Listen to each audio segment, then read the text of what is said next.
Yeah, this is Olympic and Powerlifting Phase 3, Session 4. We were just talking about our hang snatches.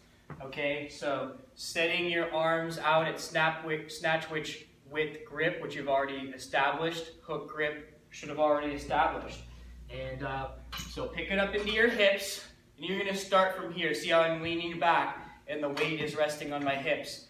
Now I'm going to go down into a hang position where I keep the bar on my body. It's going to slide down my legs. I'll get a little bit of bend here.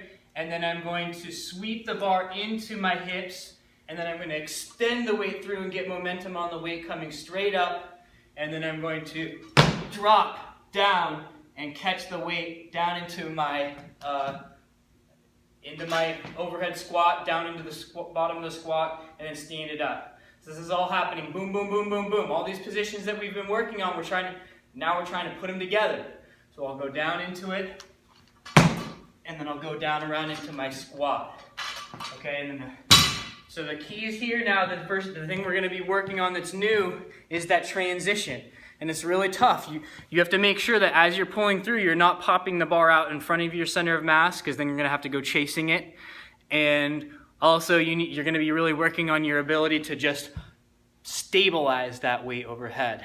And this is a really tricky move. It's going to take a lot of practice, but work on it, and it can be something that really you'll really like. Okay, a barbell or a dumbbell backstep lunge is next. So yeah, barbell or dumbbell, doesn't matter which one you use, but I probably want to take it from a back rack if I'm using a barbell.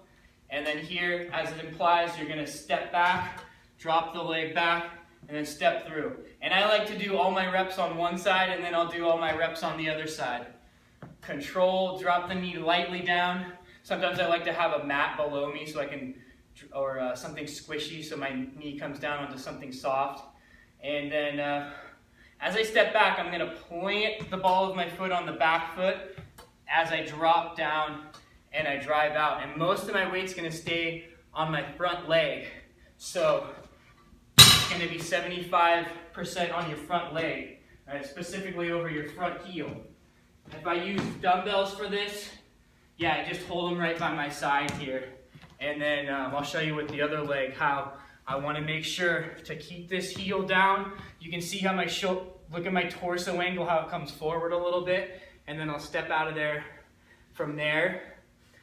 And then the other thing is my knee angle. I don't want my knee to collapse in. So keep your knee tracking directly in line with your heel.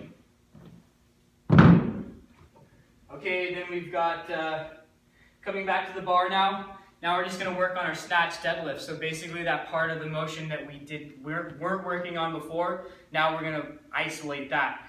And you're going to be able to do, you're going to do more weight here. You'll do more weight here than you'll ever do for a full snatch. This is just working on your strength and your awareness while you're having the snatch with grip. And compared to the other kind of clean pulls and deadlifting pulls that we do, for the snatch pull you have to drop down even lower. So we have to get used to that. So get your grip, snatch with grip. Feet are going to be close together, feet angled out slightly, heels down, then looking the eyes up, shifting the hips down and back. Shoulders are still in front of the bar a little bit, and then keeping the torso angle the same until the bar gets past the knee. Then I'm going to sweep it into the hip, and I'll finish through to full extension. Shoulders will be behind the bar in this position. Then I reverse it on the way back. Shoulders come in front of the bar, slide down the leg, and then bend the knees for the last part of the motion. So you'll just flow through that with what would be a little bit heavy for you relative to what you did on your hang snatches. Okay, narrow push-ups are next, and so you just want to set up on your push-ups to the level of resistance so you can complete the repetitions through a full range of motion and under control. And for this one, this is what it should look like if I were actually doing a push-up. The relationship between my hips and shoulders is what I'm looking for. I want to keep that. And so if you need to do it elevated, that's fine. If you can come to the ground and you can kind of have your wrists pointed out like this, that's where you want to be for your push-up. And relative to a regular push-up, your palms are going to come down lower than they would if your hands were a little bit wider. And one way that I really like to do this, you might want to try, is to do it on a medicine ball. So you put your hands on a narrow medicine ball and then touch all the way down and back up. That's a great exercise. You can even throw a weight on your back. If it's easy for you to do all those reps, throw a weight on your back, like a plate, like 10 or 25 pound plate on the small of your back. You can do that.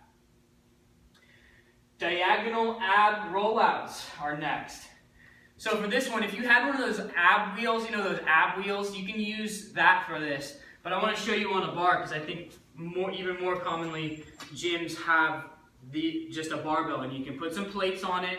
And then what I'm going to do is I'm going to drop my hips and extend my shoulders out and extend my arms out and then pull myself back through. On this one, I don't want to go to the point where I'm having to arch my back. If I'm having to do that, then I've gone too far. And this is diagonal. So this is how it's going to look when I go out. My torso and my shoulders are going to come straight out, but my hands are going to go to the side. So it looks like this. And I kind of kiss my left bicep, and then I can go to the other side, and I kiss my right bicep. Okay, so just have control with that motion, and it gets you pretty good. Okay, last strength exercise for session 4 is a band tricep pushdown. So, yeah, I want to use a band for this, and anywhere I can tie it that it's over my shoulders is going to be good. And then here, just find the right level of resistance on the band so that this is effective for you.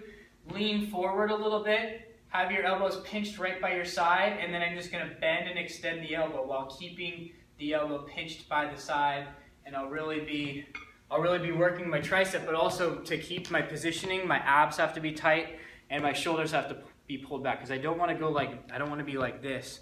I want to be here, pushing down with really good posture. Okay, so that's it for session 4 as far as strength goes. So you'll next want to go on to your cardio, and I talk about that in another video.